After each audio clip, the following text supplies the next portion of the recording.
بسم اللہ الرحمن الرحیم. سبجیکٹ اکنامکس معاشیات, class second year, government degree college for women, satellite town Bahawalpur. Students, ہم چیپٹر پڑھ رہے تھے تجارت کا, جس میں ہم نے توازن تجارت, توازن ادائیگی, پھر اس کے خسارے کی وجوہات توازن ادائیگی کی, اور اس کے اصلاحی اقدامات کے بارے میں پڑھا. اب اس چیپٹر کے اینڈ میں کچھ شارٹ نوٹس کے لیے ٹاپکس ہیں, تو آپ نے اس کو شارٹ کوسچن کے حساب سے پریپیئر کرنا ہے. جیسے گلوبلائزیشن ہے تو پیپر میں سوال آئے گا کہ گلوبلائزیشن سے کیا مراد ہے, عالمگیریت یا گلوبلائزیشن سے کیا مراد ہے. تو گلوبلائزیشن کا مطلب ہے کہ معاشی لحاظ سے, سیاسی لحاظ سے, معاشرتی لحاظ سے پوری دنیا کے تمام ممالک کا آپس میں بہت زیادہ انٹیگریٹڈ ہونا, آپس میں اتنا زیادہ ان کا انٹریکشن ایزی ہونا, ایزی ایکسیس ہونا کہ وہ ہر وقت آسانی سے ایک دوسرے کے ساتھ ہر طرح کے رابطے میں رہیں, اپڈیٹڈ رہیں.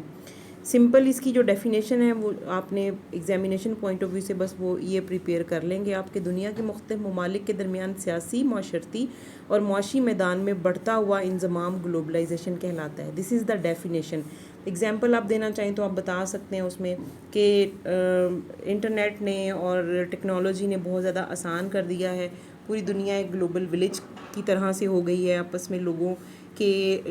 جو کانٹیکٹس ہیں, جو انٹریکشنز ہیں, وہ بہت آسان ہو گیا ہے, فاصلے کم ہو گئے ہیں. تو آپ اس کو ایکسپلین کر سکتے ہیں, لیکن ایگزامینیشن پوائنٹ آف ویو سے اس کے بارے میں صرف شارٹ کوسچن آتا ہے کہ ڈیفائن کرنا ہے. فردر اگر اس میں آپ اس کی خصوصیات کے بارے میں دیکھنا چاہیں کہ پوچھا جائے کہ what are the salient features of the globalization, تو سب سے پہلا اس کا جو فیچر ہے وہ یہ کہ آزادانہ تجارت نے, مطلب جو فری ٹریڈ ہے, اس نے تمام ملکوں کو آپس میں بہت کلوز کر دیا ہے. اور اس میں صرف یہ نہیں ہے کہ ترقی یافتہ ممالک آپس میں تجارت کر رہے ہیں, ترقی یافتہ ممالک, کم ترقی یافتہ ممالک یا ترقی پذیر ممالک سبھی آپس میں ایک دوسرے کے ساتھ ٹریڈ کر رہے ہیں, تجارت کر رہے ہیں, اور آزادانہ تجارت کو بھی فروغ مل رہا ہے, جس کی وجہ سے قیمتیں بہت سٹیبل ہو گئی ہیں. آزادانہ منڈیوں کا قیام ہو گیا ہے کہ جتنے بھی ریسورسز ہیں, چاہے وہ سرمایہ ہے, محنت ہے, باقی جو ذرائع ہیں, ان کی حرکت پذیری بہت عام ہو گئی ہے. اور اس حرکت پذیری کی وجہ سے ان کی پرائسز, یعنی ان کے جو معاوضے ہیں اور کاسٹ آف پروڈکشن ہے, اس میں بھی کمی آئی ہے. حکومت کی جو معاشی معاملات میں مداخلت ہے وہ کافی حد تک کم ہوئی ہے اس کی وجہ سے, اور پرائیویٹائزیشن کو فروغ ملا ہے, اور جس کی وجہ سے پرائیویٹ بزنس بہت زیادہ پروموٹ ہوا ہے. ڈی ریگولیشن جو ہے یا ڈیولوشن آف پاور, یہ بھی گلوبلائزیشن کے عمل کا ایک حصہ ہے. اور اجارہ داریاں ختم ہوئی ہیں, اور ہم کہہ سکتے ہیں کہ میڈیا بھی اس میں بہت اچھا رول پلے کر رہا ہے کہ وہ آزادی اظہار خیال کو پروموٹ کرتا ہے میڈیا, اور ہر کوئی اپنی اوپینین دے سکتا ہے اوپنلی. اشیاء کا معیار بہتر ہوا ہے. ڈیفینیٹلی جب بہت سارے ملکوں کی اشیاء تجارت ہو رہی ہوں گی, ایکسچینج ہو رہی ہوں گی, تو اس کی وجہ سے لوگوں میں بھی اویئرنیس ہوتی ہے, لوگوں کی ڈیمانڈ کا لیول بڑھ جاتا ہے, جس کی وجہ سے پروڈیوسرز کو اپنی اشیاء کی کوالٹی کو بہتر کرنا پڑتا ہے. اور اس سے ہم کہہ سکتے ہیں کہ نہ صرف اشیاء کا معیار بہتر ہوا ہے, بلکہ لوگوں کا معیار زندگی بھی بہتر ہو گیا ہے. پھر تجارت اور گلوبلائزیشن کی وجہ سے پیمانہ کبیر کے اوپر اشیاء پیدا کی جاتی ہیں, جس کی وجہ سے پیمانہ کبیر کی کفایتوں سے مستفید ہوتے ہیں تمام ممالک. اسپیشلائزیشن کے فائدے اٹھائے جاتے ہیں, نئی نئی ایجادات کی جاتی ہیں, ترقیاتی کام تیز ہونے لگتے ہیں, روزگار کے نئے مواقع میسر آتے ہیں, تعلیم و تربیت اور تحقیق کو بہت زیادہ فروغ ملتا ہے, اور یہ چیزیں بہت زیادہ انکریز ہوتی ہیں. تو یہ اگر شارٹ کوسچن آتا ہے, آپ اس کے ڈیفائن کرنے کے ساتھ اس کی 2-4 خصوصیات لکھ دیں گے, یا الگ سے کوسچن آتا ہے کہ اس کی کوئی سی 2 یا کوئی سی 4 خصوصیات بیان کریں, تو ایسی صورت میں آپ اس کوسچن کو یہاں سے اٹیمپٹ کریں گے. اس کے بعد اسی طرح کا ایک اور شارٹ ٹاپک ہے, وہ ہے کثیر المملکتی کارپوریشنز, ملٹی نیشنل کارپوریشنز. بہت کامنلی یوز ہونے والا یہ نام ہے, آپ نے سنا ہوگا اسٹوڈنٹس بہت دفعہ. ملٹی نیشنل کارپوریشنز کیا ہوتی ہیں؟ جیسے کہ اس کے نام سے پتہ چل رہا ہے کہ ایسی کارپوریشن ہے جس کی شاخیں بہت سارے ملکوں میں ہوں گی, یعنی ایسی کاروباری کمپنی, ایسا بزنس جو کہ ایک سے زائد ممالک میں اپنی اشیاء فراہم کر رہا ہے, پیدا کر رہا ہے, اور اس کا جو ایکسیس ہے, یہ جو اس کی منڈی ہے, وہ بہت سارے ممالک میں موجود ہے. تجارت کے ذریعے سے نہیں, بلکہ اس کے اپنے وہاں پر فرینچائزز موجود ہیں, اس کی اپنی کہہ لیں کہ مزید اس کے پلانٹس دوسرے ملکوں میں موجود ہیں، جس کی وجہ سے دوسرے ملکوں کے بھی اس نے بہت ساری مارکیٹ کو آکوپائی کیا ہوا ہے۔ تو کثیر المملکتی کارپوریشن کے بارے میں پروفیسر ریمونڈ نے کہا ہے کہ ایسی کارپوریشن یا ایسا کاروباری ادارہ جو کہ 6 یا 6 سے زائد ملکوں میں سرمایہ کاری جس نے کر رکھی ہو، اس کو ہم کہتے ہیں کہ وہ ملٹی نیشنل کارپوریشن ہے۔ ملٹی نیشنل کارپوریشن عام طور پر ڈیفینیٹلی کسی ایک ملک میں ہوتی، ایک ملک میں اس کا ہیڈ کوارٹر ہوتا ہے، وہاں سے وہ کنٹرول ہو رہی ہوتی ہے، لیکن اس کے اپنی کمپنی کے مزید جو ادارے ہیں وہ باقی بہت سارے ملکوں میں پھیلے ہوئے ہوتے ہیں۔ یہ ڈیپینڈ کرتا ہے، بزنس ٹو بزنس ویری کرتا ہے۔ بعض بزنسز ایک ہی جگہ پر ڈیسیجن کر کے اس کو آگے کنوے کرتے ہیں، اور بعض بزنسز انڈیپینڈنٹلی ہر ملک میں جہاں جیسے حالات ہوتے ہیں اس کے حساب سے اس کو وہاں پر چلایا جاتا ہے۔ کثیر المملکتی کارپوریشنز یا ملٹی نیشنل کارپوریشنز کے بہت سارے فوائد بھی ہیں اور اسی طرح سے اس کے کچھ نقصانات بھی ہیں۔ فوائد اس کے کیا کیا ہیں کہ جو ریسورسز میں ایک ڈفرینس یا ایک گیپ پایا جاتا ہے کہ کچھ ملکوں میں ریسورسز کسی خاص چیز کے ریسورسز ہیں اور کچھ ملکوں میں نہیں ہے۔ جب ملٹی نیشنل کارپوریشنز ان ملکوں میں بھی اپنی انویسٹمنٹس کرتی ہیں تو وہ ریسورسز انڈائریکٹلی وہاں پر بھی پہنچ جاتے ہیں، تو وہ جو گیپ تھا وہ ریڈیوس ہو جاتا ہے یا ختم ہو جاتا ہے۔ پھر ہم کہہ سکتے ہیں کہ جدید ٹیکنالوجی کا اس میں استعمال ہوتا ہے ڈیفینیٹلی، کہ جو ڈیولپڈ کنٹریز ہیں موسٹلی ملٹی نیشنل کارپوریشنز انہی کی ہوتی ہیں، اور ان کے پاس جو ٹیکنالوجی ہے لیٹسٹ ٹیکنالوجی وہ یوز ہو رہی ہوتی ہے۔ جتنے غریب ممالک ہیں جب وہاں پر انویسٹمنٹ کی جاتی ہے تو ان غریب ممالک کے اندر جو موجود وسائل ہیں ان کا لیٹسٹ ٹیکنالوجی کا استعمال کرتے ہوئے بہتر استعمال پاسبل ہو جاتا ہے، روزگار ملتا ہے وہاں کے لوگوں کو، ملک کی آمدنی میں اضافہ ہوتا ہے، ملک کی ذہانت کا بہتر استعمال ہوتا ہے کہ ملٹی نیشنل کارپوریشنز سارے کا سارا سٹاف تو ان کا باہر سے نہیں آتا، اپنے ملک سے نہیں آتا، تو وہ جو لوکل جس ملک میں انہوں نے سرمایہ کاری کی ہوتی ہے وہاں کے لوگوں کو جب وہ روزگار دیتے ہیں اور وہاں کے پڑھے لکھے لوگوں کو روزگار دیتے ہیں تو ان کی ذہانت کا وہ بہترین استعمال کرتے ہیں۔ اسی طرح سے محنت کی استعداد کار یا قوت پیداواری میں اضافہ اور قوت خرید میں بھی اضافہ ہوتا ہے، بین الاقوامی تعلقات آپس میں بہتر ہوتے ہیں ملکوں کے، ضروریات زندگی کی فراہمی کم قیمت پر ممکن ہو سکتی ہے، معیشت کے تمام شعبوں کا غیر ملکی سرمایہ کاری سے فائدہ اٹھانا ممکن ہو سکتا ہے۔ جس طرح سے ملٹی نیشنل کارپوریشنز کے کچھ فوائد ہیں، اسی طرح سے ملٹی نیشنل کارپوریشنز کے بہت سارے نقصانات بھی ہیں، یا اس کا منفی کردار ہم کہہ سکتے ہیں کہ کاروبار میں اجارہ داریاں قائم ہو جاتی ہیں کہ جن ممالک کے پاس انویسٹمنٹ کے لیے پیسہ ہے وہ جگہ جگہ ان کی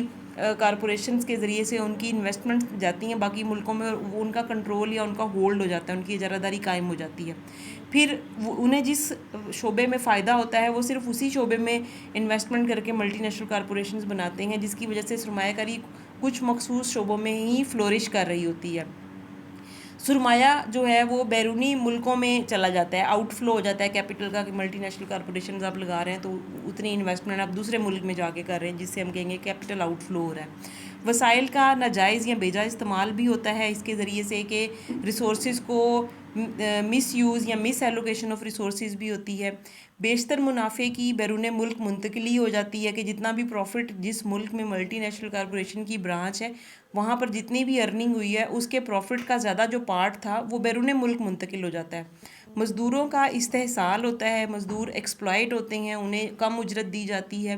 میزبان جو ملک ہے وہ سرمایہ کاروں سے بیرونی سرمایہ کاروں کا سخت مقابلہ ہوتا ہے انویسٹمنٹس کا، کہ جو انٹرنل انویسٹرز ہیں ان کا، جو آؤٹ سائڈ انویسٹرز ہیں ان کے ساتھ، جو ملٹی نیشنل کارپوریشنز کے انویسٹرز ہیں ان کے ساتھ ان کا سخت مقابلہ ہوتا ہے کہ وہ زیادہ انویسٹمنٹ اور زیادہ پارٹ وہ لے جاتے ہیں۔ سیاسی اثر و رسوخ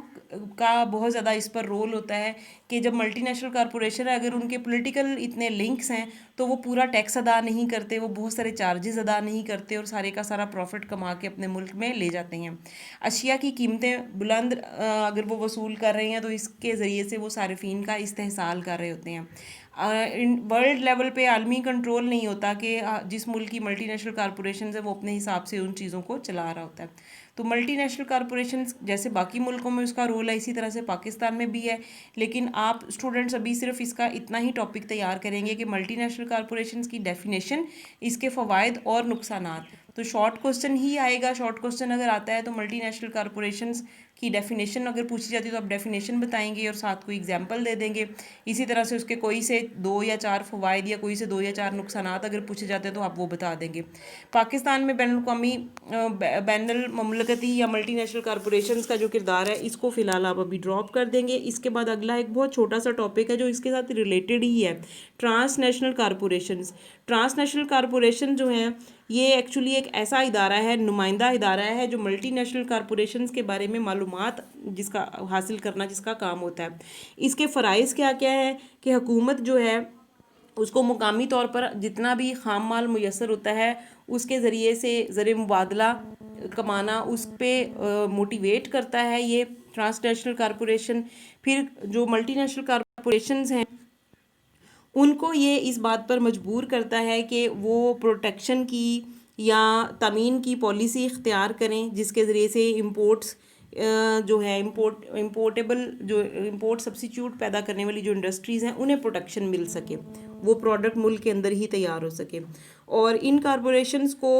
کام کرنے کی اجازت دلانے کی کوشش کرنا اس کا کام ہے کہ یہ ملٹی نیشنل کارپوریشنز کو لائسنس لے کے دیتا ہے, پرمیشن لے کے دیتا ہے اور ایکسپورٹ کی پروموشن کے لیے اور امپورٹ کے سبسٹیچیوٹ تیار کرنے کے حوالے سے یہ آسانیاں پیدا کرتا ہے. حکومت کو اس کا کام ہے کہ یہ حکومت کو اس بات مادہ کرتا ہے کہ ملٹی نیشنل کارپوریشن جو ملک میں کام کر رہی ہیں ان سے تمام تر بقایا جات, ان کی تمام ڈیوٹیز, تمام ٹیکسز جو ہیں وہ وصول کر لیے جائیں اور پھر اس کے بعد ملٹی نیشنل کارپوریشنز کو اپنا منافع بیرون ملک لے جانے کی اجازت ہو. ایک آخری چیز اور بہت امپورٹنٹ چیز یہ ہے کہ ملٹی نیشنل کارپوریشن چونکہ جس ملک میں انویسٹمنٹ کرتی ہیں وہ وہاں سے پروفٹ ارن کرتی رہتی ہیں اور ایٹ دی اینڈ بعض اوقات یہ بھی ہو سکتا ہے کہ وہ اپنا کاروبار وہاں سے ختم کر دیں یا اس کو موو کر لیں یا شفٹ کر دیں. تو حکومت کو یہ مشورہ دیتی ہے یا اس کی یہ تجویز ہوتی ہے کہ ملٹی نیشنل کارپوریشنز کے ساتھ اس طرح کا تمام شرائط رکھی جائیں کہ آہستہ آہستہ جو میزبان ملک ہے وہ اس کی جو حقوق ملکیت ہیں ان کو آہستہ آہستہ اپنی تحویل میں لے لے اور اشیاء کو مناسب قیمت پر رکھا جائے اور جو انویسٹر ہے جو ملٹی نیشنل کارپوریشن ہے اس کو اس کی فیئر پرائس ادا کر دی جائے اور ٹائم گزرنے کے ساتھ ساتھ اس کے جو مالکانہ حقوق ہیں وہ اس میزبان ملک کو مل جائیں. تو اس کی ڈیفینیشن بھی آ سکتی ہے, اس کے کچھ فرائض بھی آ سکتے ہیں کہ 2 یا 4 فرائض بیان کریں کیا ہیں. تو اسٹوڈنٹس آج ہم نے ٹوٹل 3 ٹاپکس کو ڈسکس کیے ہیں. گلوبلائزیشن یا عالمگیریت, ڈیفینیشن اس کی خصوصیات, ملٹی نیشنل کارپوریشن اس کی ڈیفینیشن ہے, اس کی کیا فوائد ہیں, یہ مثبت اثرات ہیں, منفی اثرات ہیں, اور پھر اس کے بعد ہم نے دیکھا ٹرانس نیشنل کارپوریشنز کیا ہوتی ہیں. تو شارٹ کوسچن کے حوالے سے آپ نے اس ٹاپک کو پریپیئر کرنا ہے اسٹوڈنٹس. Thank you.